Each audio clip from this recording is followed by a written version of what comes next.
Next, I would like to move to Mr. Zubair Junja, Generation 17 young leader and founder of Z-Notes. Zubair, we chat briefly before the session, and you told me that you are working to empower youth through education. You're working on education for sustainable development. You're empowering youth to start their own NGOs or to join existing NGOs. And you're also empowering them through peer-to-peer education. Can you tell us a little bit more about that? Thank you, Dr. Sameh. Your Excellency, distinguished guests, and fellow young leaders, good afternoon and Assalamu alaikum. It's an honor to be here and to be able to speak to you today. It's called the Summit of the Future, and the future is young people. In just a few months, we'll have global leaders convening in this very spot. And how do we build a future, and how do we achieve the SDGs that we are so far behind on? At this convening, we need much more than ensuring that young people are on the agenda. We need much more than a tokenistic representation. Each one of you in this room are experts, solution builders, and leaders, and we need to be recognized as such in the decision-making processes and the tables that decide on decisions. If we are to achieve the 2030 Agenda, we need to empower young people to be part of designing, developing, and implementing the solutions. But why am I so sure about the potential of youth-led solutions? I don't need to convince you, because each of you are, but let me tell you my story. A decade ago, I started Z-Notes at the age of 16, seeing firsthand the educational inequalities, and to start, I put together a website to share educational resources.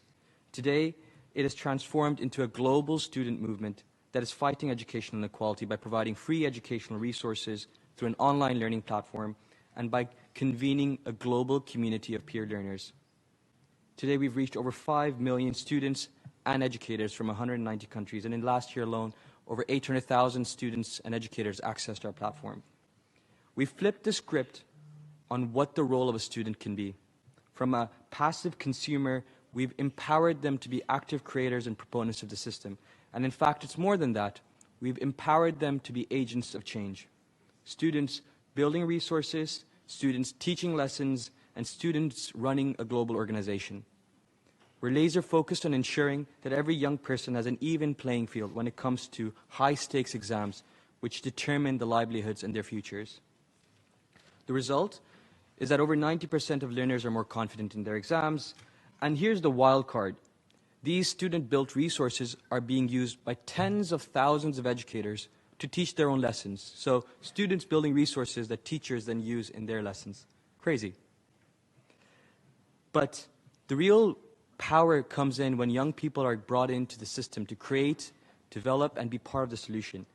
The young people who get involved with the organizations are 80% more likely to serve in NGOs, they're more engaged in their community service activities, and the best stories and case studies that we have are ones where they set up their own youth-led initiatives. So, synthesizing my experience as a social entrepreneur and that of the young people and intersectionalities that I represent, here are my 3 key recommendations for the Summit of the Future. Number 1, we need youth as experts in the design and development of solutions. We need much more than youth consultations and sounding boards. We need to bring them in as the experts on the ground and those who know the challenges and the opportunity that they have to solve them. Number 2, we need to build mechanisms to surface the best youth-led solutions. We need to address social challenges, and we need to rigorously test them to ensure that they're making the greatest positive impact that they can. And finally, we need to fund youth-led solutions beyond small grants. Let's learn from the success of the venture funding space and encourage social entrepreneurship to be an opportunity to create impactful, sustainable businesses.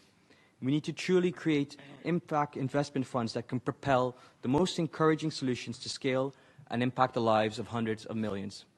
Thank you.